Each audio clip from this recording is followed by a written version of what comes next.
Queridos irmãos, mesmo assentados, vamos abrir a palavra de Deus na carta do apóstolo Paulo a Filemon.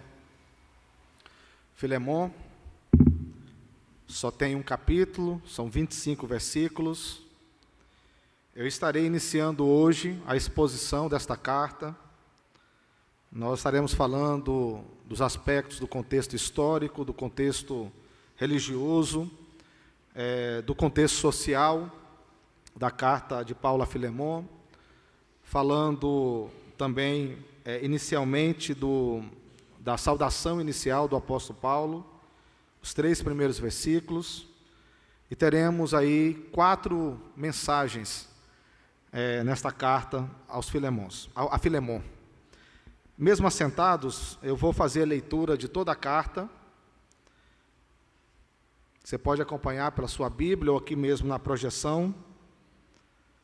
E fique atento, e nós iremos nos debruçar principalmente nos 3 primeiros versículos.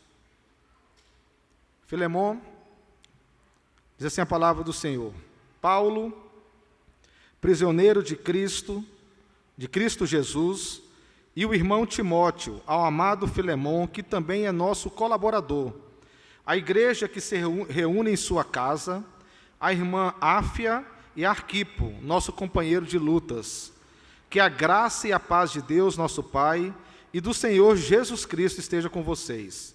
Dou graças ao meu Deus, lembrando sempre de você nas minhas orações, porque tenho ouvido falar da fé que você tem no Senhor Jesus e no seu amor por todos os santos. Oro para que a comunhão da sua fé se torne eficaz, no pleno conhecimento de todo o bem que há em nós, para com Cristo. Pois, irmão, o seu amor me trouxe grande alegria e consolo, visto que o coração dos santos tem sido reanimado por você. Pois bem, ainda que eu sinta plena liberdade em Cristo para ordenar a você o que convém ser feito, prefiro, no entanto, pedir, em nome do amor, sendo que sou Paulo, o velho, e agora também prisioneiro de Cristo Jesus. Faço um pedido em favor de meu filho Onésimo, que gerei entre algemas. Antes ele era inútil para você, atualmente, porém, é útil para você e para mim. Eu o estou mandando de volta a você. Ele, quero dizer, o meu próprio coração. Eu queria conservá-lo comigo, para que ele me servisse em seu lugar nas algemas que carrego por causa do Evangelho. Mas não quis fazer nada sem o seu consentimento, para que a sua bondade não venha a ser como que de uma obrigação, mas algo que é feito de livre vontade. Talvez ele tenha sido afastado de você temporariamente, a fim de que você o receba para sempre, não como escravo, mas muito mais do que escravo, como irmão caríssimo, especialmente de mim e com a maior razão de você, quer como ser humano, quer como irmão no Senhor. Portanto, se você me considera companheiro, recebe-o como receberia a mim. E se ele causou algum dano a você ou lhe deve alguma coisa, ponha tudo na minha conta. Eu, Paulo, de próprio punho, escrevo isto: eu pagarei. É claro que não preciso dizer que você me deve a própria vida. Sim, irmão, que eu receba de você, no Senhor, este benefício. Reanime o meu coração em Cristo. Certo como estou da sua obediência, eu escrevo a você, sabendo que fará mais do que estou pedindo. E ao mesmo tempo, prepara-me também pousada, pois espero que por meio das orações de vocês, eu lhes seja restituído. Epáfras, prisioneiro comigo em Cristo Jesus, Marcos, Aristarco, Demas e Lucas, meus colaboradores, mandam saudações a você. A graça do Senhor Jesus Cristo esteja com o espírito de todos vocês. Amém. Senhor, fala aos nossos corações, meu Pai. Que neste momento, meu Deus, aquilo que o Senhor tocou em mim e falou através do estudo, da leitura da Tua Palavra, possa também, Senhor, confrontar, encontrar guaridas na vida dos meus queridos irmãos. Recebe, Senhor, o nosso coração e mente. Leva cativo a tua presença. E fale, Senhor, de forma especial, não aquilo que queremos, mas aquilo que precisamos, aquilo que vem da parte do Senhor para os nossos corações. É em Cristo Jesus que nós te oramos. Amém. Irmãos, essa carta, ela é extremamente singular. Como diz o reverendo Hernandes Dias Lopes, isso não é uma carta, é um memorando, é um recado que foi enviado pelo apóstolo Paulo. Tirando as cartas pastorais a Tito e a Timóteo, esta é a única carta que é dirigida diretamente a alguém, de alguém específico. Provavelmente o apóstolo Paulo escreveu várias dessas cartas, mas os registros dos cânones, encontramos apenas a carta a Filemon. O mensageiro dessa carta foi Tíquico, que também era alguém que se converteu através da pregação do apóstolo Paulo, provavelmente ali na região de Éfeso. E o apóstolo Paulo, ele escreve essa carta e tem além da peculiaridade de ser uma carta direcionada a uma pessoa, a alguém, ela também tem algo muito especial que envolve esse pedido. É um pedido feito pelo apóstolo Paulo, primeiro a um amigo, também a um irmão em Cristo e a uma pessoa de grande influência na sua época. Essa carta ela foi escrita provavelmente em torno de 60 depois de Cristo.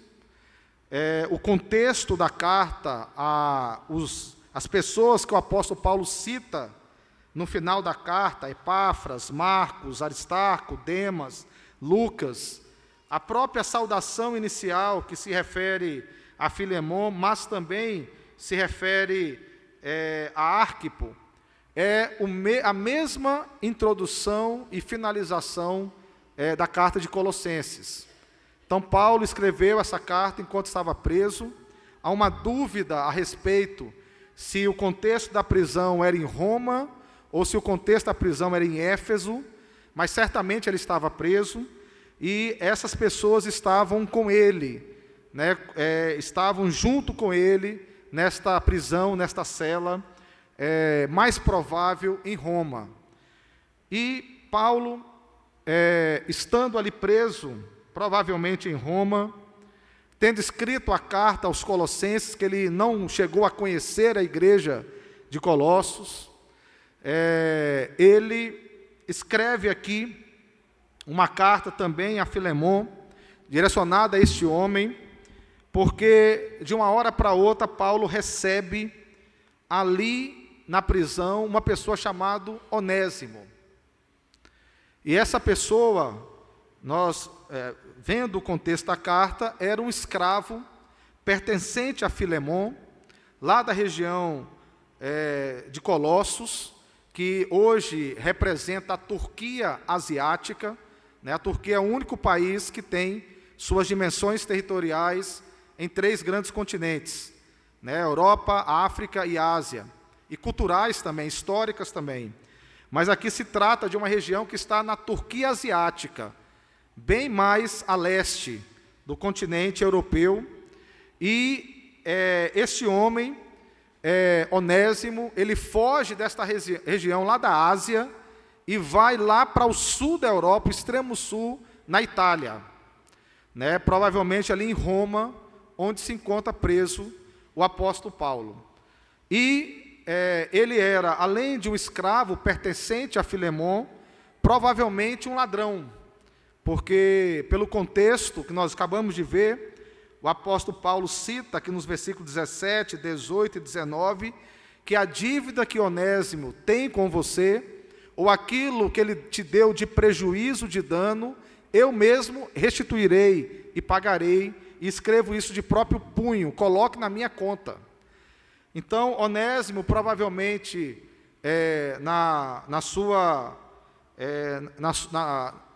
no seu ato de fugir ali, deve ter dado algum prejuízo a Filemon, e ele viaja toda essa distância até Roma, e coube ao Senhor permitir que provavelmente algo acontecesse ali em Roma, que tivesse também o levado à prisão, junto com o apóstolo Paulo.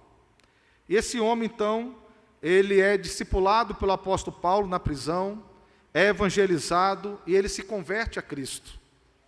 E ao se converter a Cristo, o apóstolo Paulo cita aqui Epáfras, que também era prisioneiro com Cristo, e Epáfras era da região de Colossenses, era da região de Colossos. E aí Epáfras, conhecendo a história, conhecendo a pessoa de Onésimo, há um constrangimento provável nesta relação Paulo, Epáfras e Onésimo, que leva Onésimo a abrir o seu coração ao apóstolo Paulo e a contar o que tinha acontecido. E aqui no contexto, da carta, nós percebemos que o apóstolo Paulo, então, ele vai fazer um pedido, uma intercessão para Onésimo diante de Filemon. Primeiro, cabe ressaltar, irmãos, o contexto da escravidão do século I.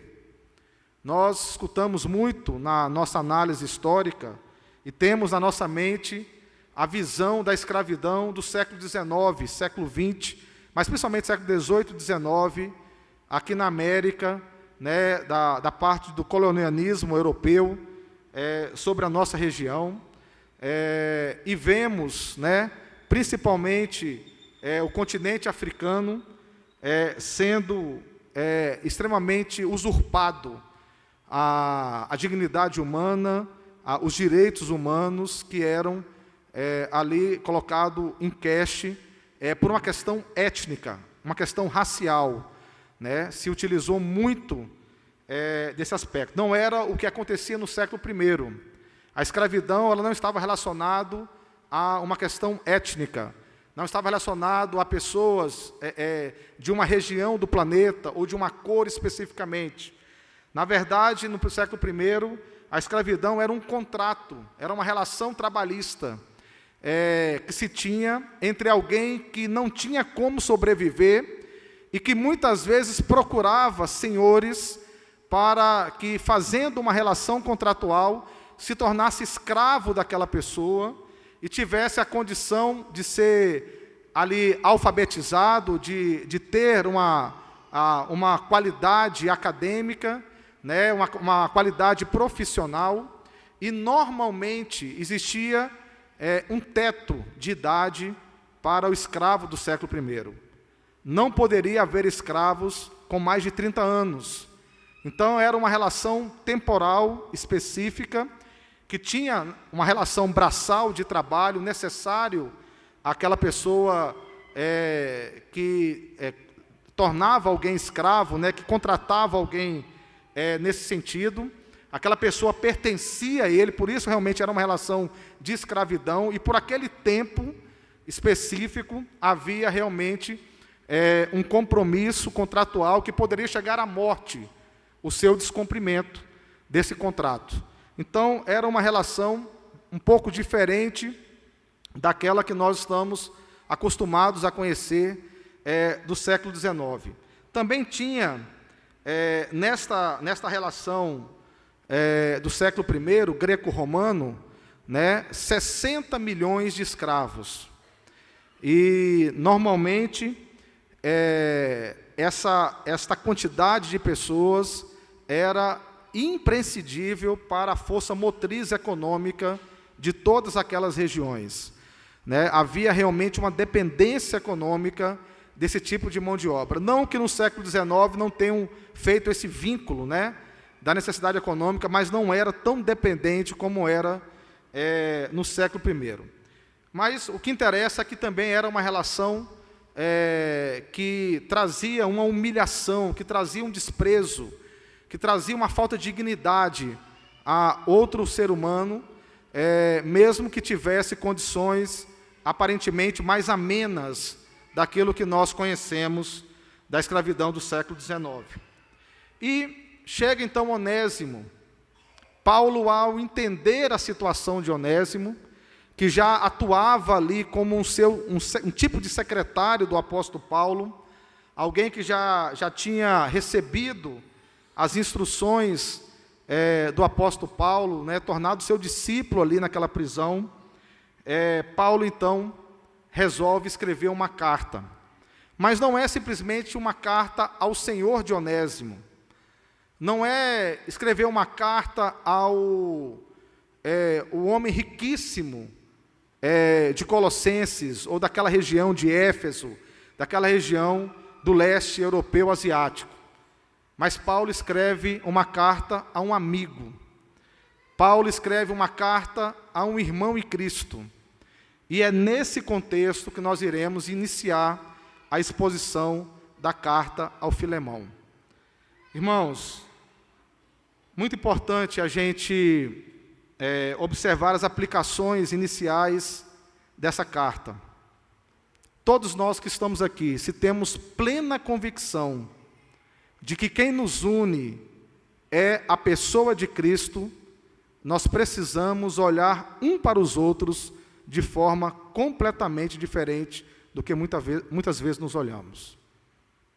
Nós temos que olhar para uns para os outros e deixar completamente de lado os aspectos sociais, os aspectos étnicos, os aspectos de formação acadêmica, os aspectos de status socioeconômico, os aspectos de status de funções na sociedade. Nós precisamos olhar uns para com os outros verdadeiramente como irmãos em Cristo, ligados por Cristo. A primeira grande aplicação do início dessa carta é entendermos que o que o apóstolo Paulo estava pedindo era algo não razoável do ponto de vista social. Era algo que poderia comprometer a própria visão que Filemon e a igreja que se reunia na casa de Filemon, que era a igreja de Colossenses, tinha em relação ao apóstolo Paulo. Poxa, o apóstolo Paulo está intercedendo por um fugitivo, por alguém que descumpriu um contrato, por alguém que está na ilegalidade, por alguém que roubou a minha casa, depois de eu dar todas as condições a ele de sobrevivência, de tirá-lo de uma situação de calamidade social, trazê-lo a uma situação de sobrevivência e estabelecendo com ele um contrato. O apóstolo Paulo poderia colocar em xeque toda a sua imagem e todo o seu ministério. O apóstolo Paulo se arriscou e muito ao escrever essa carta, e não somente se arriscou a escrever essa carta, mas quando ele decide mandar de volta Onésimo, ele também arriscou a própria vida de Onésimo. Porque se essa interpretação de Filemon, ou da própria igreja de Colossenses, chegasse, vamos dizer assim, aquilo que previa a relação social da época, aquilo que previa a legislação da época, poderia fazer não somente dar descrédito a todo o ministério de Paulo, colocar em xeque todas as intenções do apóstolo Paulo, mas também poderia comprometer literalmente a vida de Onésimo. A quebra do contrato que Onésimo fez em relação a Filemon poderia ser digno de pena de morte. E a gente então vê por que o apóstolo Paulo resolve colocar nesse risco ou se comprometer por alguém como Onésimo, se comprometer a sua imagem, o seu ministério, o seu apostolado, ou comprometer a própria segurança física daquele que ele chamou, aquele que ele ganhou para Cristo Jesus. Paulo faz isso, irmãos, mais uma vez, porque ele escreve a um amigo em Cristo Jesus, a um irmão em Cristo Jesus. Meu irmão, você consegue hoje enxergar alguém na igreja presbiteriana do Pirangi que você faz parte, como alguém que você pode abrir o seu coração, abrir aquilo que acontece no seu íntimo, ou pedir ao próprio favor ou favor de outrem, e ter a convicção de que você vai estar pedindo, direcionando a alguém que vai analisar esse contexto, esse pedido, de uma forma amiga, de uma forma como o co-irmão. Essa é uma pergunta que eu me fiz hoje, bastante. Nós temos hoje a tendência de sempre desconfiarmos de tudo e de todos. Nós temos hoje, por causa daquilo que escutamos na mídia, daquilo que vivemos, e quanto mais estamos avançando o tempo neste mundo, a gente sente insegurança nas relações pessoais, a gente diminui cada vez mais quem entra nas nossas casas, quem nós abrimos o nosso coração para conversar. Há psicólogos e psiquiatras, né? Hoje, qualquer mensagem que você vê nas redes sociais não fale da sua vida para ninguém. Ninguém precisa saber daquilo que acontece, ou de bom ou de ruim. Esses são os conselhos que nós observamos e que muitas vezes nós aplicamos nas nossas vidas. Ontem, meu filho foi participar de um aniversário de um coleguinha, e eu, como qualquer pai, preocupado, poxa, eu não conheço, não sei exatamente quem você fica com o coração apertado em permitir 8 anos apenas. E quando eu fui buscá-lo, encontrei lá um professor evangélico, cristão, que era avô do amiguinho dele, professor Elias Nunes, muito conhecido aqui na nossa cidade, foi meu professor na universidade, e ali já eu fiquei com o coração alegre.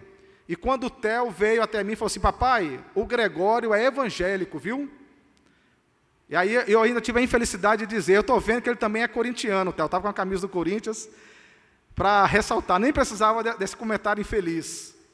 Mas eu fiquei feliz de ouvir isso do meu filho. Ele quis dizer o seguinte: olha, pai, pode confiar, eu estou num lar de pessoas que creem na pessoa de Cristo. Estou num lar de pessoas que vão me tratar como um cristão, vão me tratar com honra, porque eles creem na pessoa de Cristo. Na frase dele, ele quis me passar uma segurança, porque talvez ele já percebe, muitas vezes, que eu tento restringir o máximo algumas situações. Mas é isso, irmãos. Nós não somente temos tido, muitas vezes, este olhar para aqueles que são co-irmãos em Cristo Jesus, mas, infelizmente, nós temos tido um olhar de julgar, um olhar de condenar, um olhar de apontar os defeitos dos irmãos.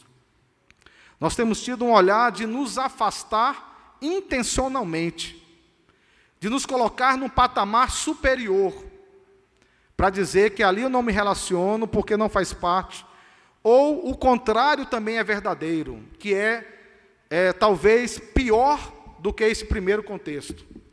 Eu me aproximo porque tem dinheiro, eu me aproximo porque tem posição, eu dou honra porque tem um respeito social, e nós começamos a balizar as nossas relações, até mesmo dentro da casa do Senhor, uma visão extremamente humana, mesquinha, egoísta, e que, se não trouxer benefício para mim, eu não vou, mas se trouxer, eu abro as portas.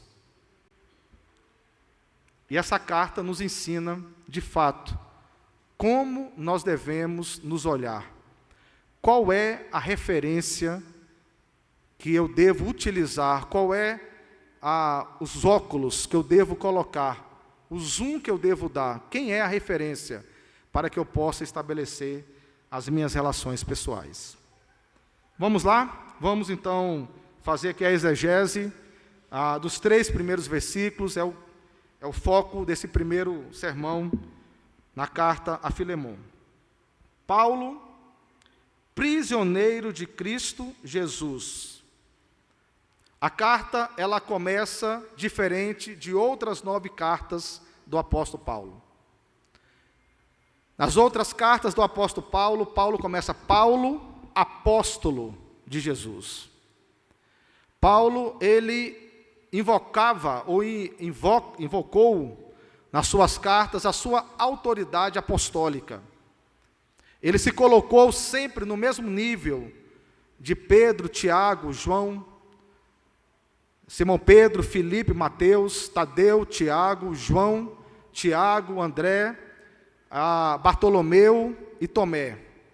Sempre se colocou no mesmo nível dos apóstolos, porque ele tinha a convicção de que aqui na estrada de Damasco, quem o chamou foi o próprio Cristo que apareceu a ele e o convocou, por isso apóstolo Paulo. E ele começava as suas cartas, esse apóstolo que combatia as heresias, o gnosticismo daquela época, que combatia a heresia de que para que pudesse ser salvo, primeiro eu tinha que me fazer judeu, ou ter as práticas judaicas, para depois me tornar cristão, né? E ele vai falar sobre a liberdade cristã em Gálatas, e mostrar que isso era heresia. Nós estamos voltando, regredindo na liberdade cristã, e não aproveitando de desfrutar da liberdade dada em Cristo Jesus. E esse apóstolo Paulo, ele começa essa carta diferente. Ele começa dizendo: Paulo, prisioneiro de Cristo Jesus. E aqui, a palavra no grego é desmeios, que ele utiliza 9 vezes ao longo de todas as suas cartas. Desde Atos, quando Lucas escreve a respeito da sua história, em todas as cartas, a mesma expressão no grego é desmeios, que significa literalmente prisioneiro, literalmente alguém que estava preso em algemas. Aqui não está relacionado a uma prisão espiritual, ligada a Cristo, preso a Cristo, não. Ele estava na cadeia, estava algemado, estava preso. Então, Paulo, ele começa a carta a Filemon se colocando como um prisioneiro, como alguém que estava preso. Agora, interessante é entendermos, e ele acrescenta por que ele estava preso. Paulo, prisioneiro de Cristo Jesus. A razão do apóstolo Paulo estar preso era por causa do evangelho de Cristo Jesus. A razão do apóstolo Paulo estar sob algemas, julgado em Roma ou em Éfeso, não interessa, ou 52, 57 ou 60 depois de Cristo, era porque Paulo era alguém que estava pregando o evangelho de Cristo Jesus. Esta era a razão pela qual o apóstolo Paulo se encontrava preso. E isso faz toda a diferença, irmãos. Isso faz toda a diferença para que Paulo tenha a condição de, mesmo entendendo os riscos que permeavam a sua imagem, o seu ministério e a própria vida de Onésimo, ele entender que ele precisava escrever essa carta, porque as suas algemas era por causa de Cristo Jesus. E aí, por que isso faz toda a diferença? Porque aquele que levou Onésimo até a prisão e transformou a vida de Onésimo também foi Cristo Jesus.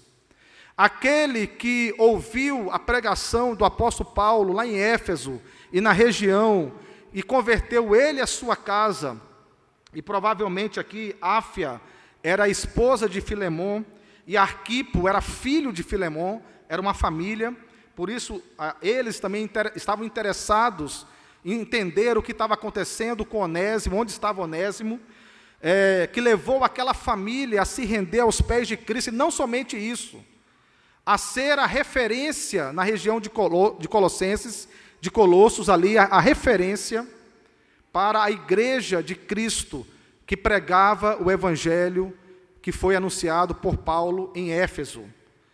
Também foi Cristo que transformou a vida daquela família, que transformou a vida de Filemon. Então havia uma referência, uma identidade, uma ligação entre Paulo, Onésimo, Filemon e sua casa, a Áfia e Arquipo. E esta ligação era Cristo Jesus. Essa pessoa era Cristo Jesus. É Ele que estabelecia os elos que justificavam o pedido e a intercessão do apóstolo Paulo por Onésimo. Meu irmão, isso faz toda a diferença nas nossas relações. Nós não podemos, de maneira alguma, ao estudarmos uma carta como essa, que fala de amor, que fala de relação de amizade, e que fala de elos que são estabelecidos na pessoa e no sacrifício de Cristo, nós não podemos, irmãos, olharmos uns aos outros de forma atravessada, independente daquilo que tenhamos feito um para com os outros. Nós não podemos romper relacionamentos quando aquilo que nos une não é aquilo que eu faço de bom para você ou aquilo que você faz de bom para mim, mas aquilo que nos une é o sacrifício e os méritos de Cristo Jesus na cruz do Calvário.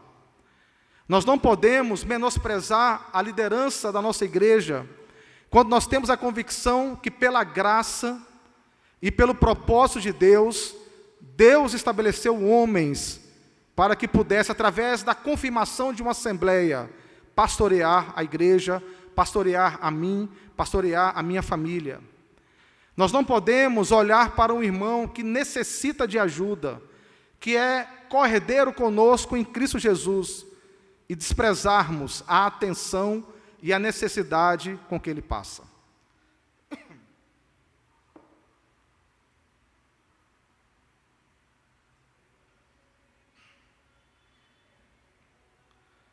Se de fato Cristo transformou a minha vida, se de fato eu reconheço que eu estava morto nos meus delitos e pecados, se de fato eu reconheço que não havia qualquer chance para que eu pudesse entender os propósitos de Deus na minha vida, não havia qualquer intenção da minha parte, porque eu caminhava a passos largos direto ao inferno, mas o sangue de Cristo, cada gota derramada na cruz do Calvário, foi para que abrisse os meus olhos e eu entendesse e confessasse Cristo como Senhor da minha vida.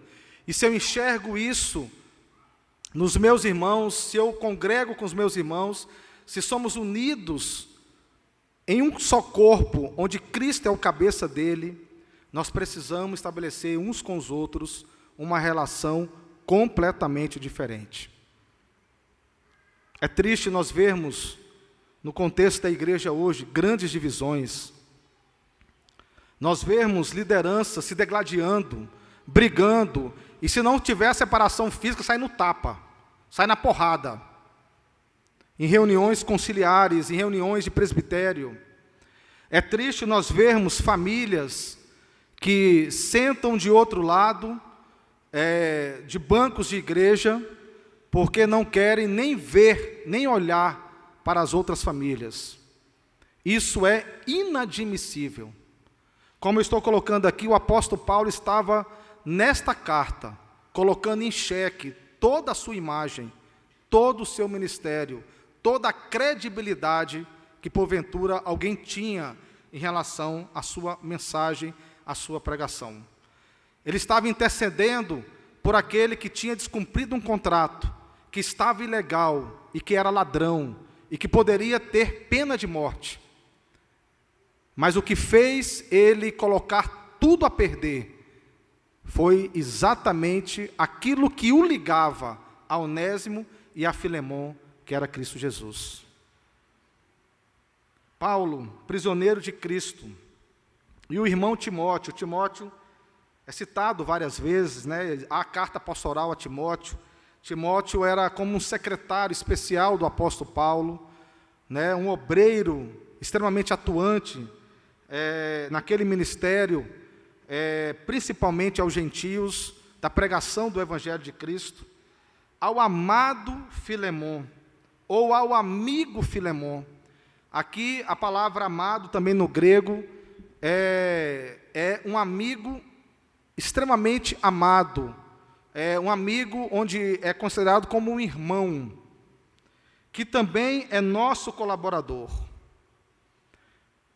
E aqui que vem a segunda grande aplicação. A primeira é que, se precisar eu colocar tudo a perder, para que eu venha interceder por alguém que professa a mesma fé, por alguém que recebeu a mesma graça e misericórdia da minha vida, eu preciso fazê-lo por amor a Cristo e para a glória dele.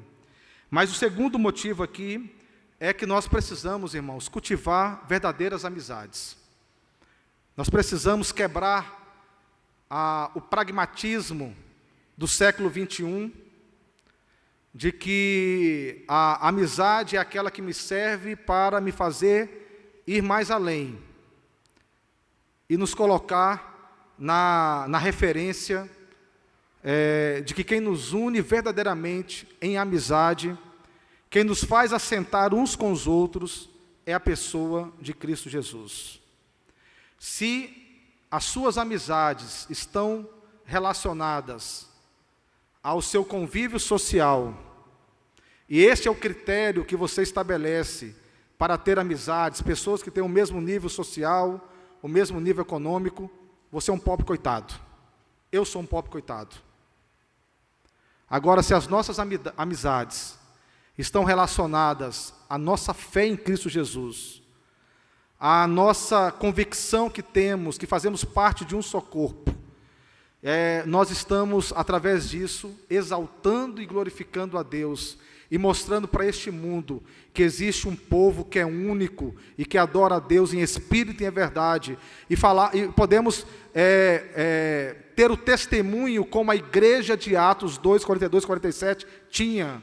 Deus acrescentava dia a dia os que são salvos, e as pessoas de fora viam na vida daqueles irmãos o compartilhar do pão, da oração e da doutrina. Irmãos, precisamos amar uns aos outros verdadeiramente, nem que isso nos custe o nosso tempo, nos custe a nossa segurança, nos custe o nosso conforto. Precisamos estender as mãos para aqueles que de fato têm uma convicção, que estão unidos pela pessoa de Cristo. Paulo continua, versículo 2, e aí agora a carta, por mais que seja dirigida a Filemon, ou a Arquipo, seu filho, que provavelmente era aquele que tomava conta da igreja lá em Colossenses, Paulo também tem a preocupação de levar o conhecimento do contexto dessa carta à igreja, para que sirva de ratificação do perdão e de livrar Onésimo de qualquer consequência, uma vez que ele encontrou Cristo como seu Senhor e Salvador. Então, Paulo estende a carta não somente a Filemon, mas também, versículo 2, a igreja que se reúne em sua casa, na casa de Filemon, a irmã Áfia, provavelmente a esposa de Filemon, e a Arquipo, o seu filho, que era o obreiro daquela casa, daquele trabalho ali em Colossenses. Nosso companheiro de lutas. E veja, essa preocupação do apóstolo Paulo nos dá uma outra aplicação prática. O quanto é importante nós termos amigos verdadeiros, nós termos uma ligação com pessoas através daquilo que ela nos acrescenta do ponto de vista espiritual, porque a ligação é em Cristo Jesus, nos acrescenta de forma doutrinária, de conhecimento bíblico, em oração, em palavra de conforto, ter essa relação enquanto igreja, mas o quanto também é importante que isso não fique restrito a grupos, mas que seja estendido ao corpo de Cristo. Olha só a preocupação do apóstolo Paulo, era um assunto particular, específico, da casa de Filemon, de Áfia e de Arquipo, mas que ele estende essa carta e pede para Tíquico levar ao conhecimento da igreja, para que este assunto seja também ratificado pela igreja. Interessante isso, e eu costumo dizer que na igreja não pode ter união. União na igreja é condenado, é diabólico. União na igreja não é bíblico. Na igreja nós temos que ter unidade. Porque quando eu posso ter uma igreja cheio de uniões, cheio de vários grupos que são extremamente unidos, mas que não há interação ou até há afronta uns com os outros. E aí, o próprio apóstolo Paulo vai chamar isso de partidarismo, e vai dizer que isso é diabólico, tem procedência maligna. A igreja ela tem que ter unidade, ela tem que ter um só pensamento. Isso não quer dizer que eu não tenha a minha opinião, que eu não tenha a minha forma de enxergar, a minha forma de gerir, mas a referência para nós, a unidade para nós, é os padrões morais, comportamentais da pessoa de Cristo Jesus. Nada pode ser mais importante. É por isso que o próprio apóstolo Paulo vai dizer, olha, não quero que vocês digam que você é de Paulo, ou de Pedro, ou de Silas, não interessa. Nós somos de Cristo. Não quero grupos de Paulo ou de Pedro. Eu quero um único grupo de Cristo. É isso que importa na igreja. Ah, meus irmãos, e como muitas vezes, pela nossa falta de interesse em estudar a palavra de Deus, pela nossa negligência em buscarmos a presença de Deus em oração, em jejum nas nossas vidas, nós trazemos para a igreja esse partidarismo, trazemos para a igreja as nossas preferências de A, de B. Aquele ali prega melhor, aquele ali tem uma palavra mais emocional, aquele ali tem uma palavra, e nós acabamos contribuindo para partidarismo, para facções dentro da casa de Deus. E ai daquele que provocar o escândalo da divisão, ai daquele que contribuir para que isso aconteça. É melhor você amarrar uma pedra no seu pescoço e jogar no fundo do mar. É isso que a palavra de Deus nos fala. Cuidado e busque, no exemplo do apóstolo Paulo, a viver coerentemente com as Sagradas Escrituras e unificado na rocha e na pessoa que é Cristo Jesus. E aí Paulo termina fechando aqui essa nossa primeira reflexão com substância teológica. No prefácio e saudação, ele recheia de doutrina e de teologia uma carta pessoal, uma carta familiar, uma carta levada à igreja sim, mas para ratificar uma questão específica. E ele termina dizendo que a graça e a paz de Deus, nosso Pai, e do Senhor Jesus Cristo estejam com vocês. Eu lamento muito, meus irmãos pentecostais, e aqui falo sem nenhuma crítica, mas no sentido de lamentar mesmo, quando a gente chega na igreja e recebe a paz do Senhor. Ah, meus irmãos, nós precisamos olhar nos olhos uns dos outros e declarar a graça e a paz do Senhor. Nós precisamos entender que o que nos une é a graça de Deus. O que nos faz co-irmãos é a graça de Deus. E quando Paulo fala que a graça esteja com vocês, Paulo está dizendo, olha, que os méritos de Cristo, gracioso, daquele que era o próprio Deus, se encarnou, se fez carne e habitou entre nós, esse verbo que se fez carne habitou entre nós, e que deu a própria vida para nos tirar do lamaçal do pecado, e nos colocar firme na rocha, que é Ele mesmo, que é Cristo, que esta graça invada o coração de vocês, que esta salvação seja a razão pela qual vocês entendam o porquê estou escrevendo essa carta, que esta graça e que o Antigo Testamento usava como misericórdia, a misericórdia de Deus, a graça de Deus, ela seja abundante no seu coração, porque onde há graça há salvação, onde há graça há transformação, onde há graça nós transformamos Onésimo no bispo de Éfeso, como esse homem provavelmente se tornou um grande pregador da palavra de Deus. O ladrão e fugitivo escravo se tornou um presbítero que pregava em Éfeso e deu a sua própria vida por amor ao Evangelho de Cristo, porque ele foi alcançado pela graça transformadora de Deus. A graça de Deus, a graça. Mas Paulo diz não somente a graça, mas que o shalom, que a paz de Deus, do próprio Deus, que excede todo entendimento, a paz que traz ao nosso coração tranquilidade, segurança, independente das circunstâncias. A paz que fez com que Onésimo, mesmo depois que entendeu o Evangelho de Cristo, ele derramou o seu coração e abriu a verdade, contou a verdade, confessou os seus crimes, se colocou diante de Deus.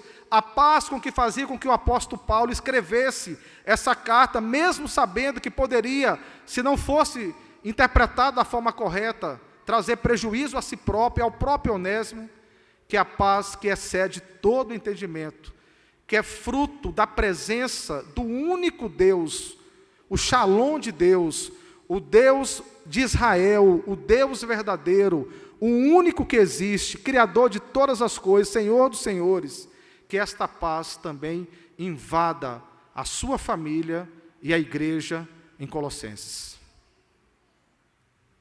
Que a graça e a paz de Deus, que a transformação de Cristo Jesus e a paz que excede todo entendimento, que vem do próprio Deus, que representa o próprio Deus, o Shalom de Deus, o nosso Pai, esteja com vocês.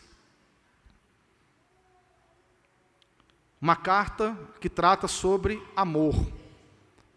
Uma carta onde o apóstolo Paulo trata e quebra toda e qualquer diferença social, do dono ao escravo, do servo ao patrão. E isto é igualado na pessoa e nos elos de Cristo Jesus.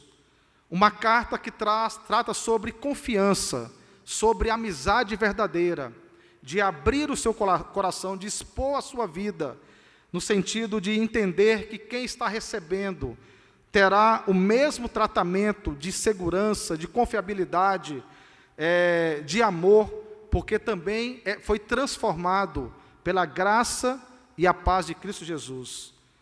Que esta carta, ela possa, ao meu e ao seu coração, a mim e a sua família, nos fazer ter relacionamentos cada vez mais fortes.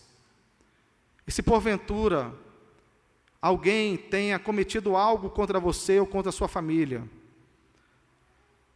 e essa pessoa é uma pessoa que você vê que, por mais falho que seja, é uma pessoa que é ligada a você pelos méritos de Cristo Jesus, restabeleça a comunhão, o amor e a amizade com ela. Se você tem necessidade de abrir o seu coração, de confessar os seus pecados, de clamar por ajuda, por misericórdia, por aquilo que você está vivendo lá no íntimo do seu coração, por mais terrível que tenha acontecido, como era a vida de Onésimo, um ladrão fugitivo, escravo, que tinha como consequência, e poderia ter como consequência, a pena de morte. Abra o seu coração com alguém que você olhe e fale, essa pessoa é de Deus, eu preciso pedir ajuda, eu preciso que ela ore pela minha família, eu preciso que ela ore pela minha vida, eu preciso compartilhar com alguém, com um amigo, tornar um amigo, trazer para o meu convívio, para que eu possa, através de Cristo Jesus, resolver essa questão. E nunca esqueça que o que nos une é a graça e a paz de Deus.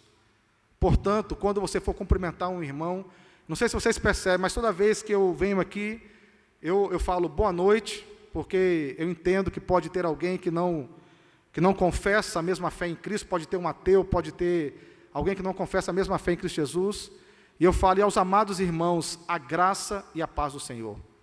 A graça e a paz do Senhor é para nós, irmãos. É uma marca de que um dia fomos agraciados pela salvação de Cristo, e que o Shalom de Deus, ele penetra e inunda as nossas vidas. Que Deus nos abençoe. Amém.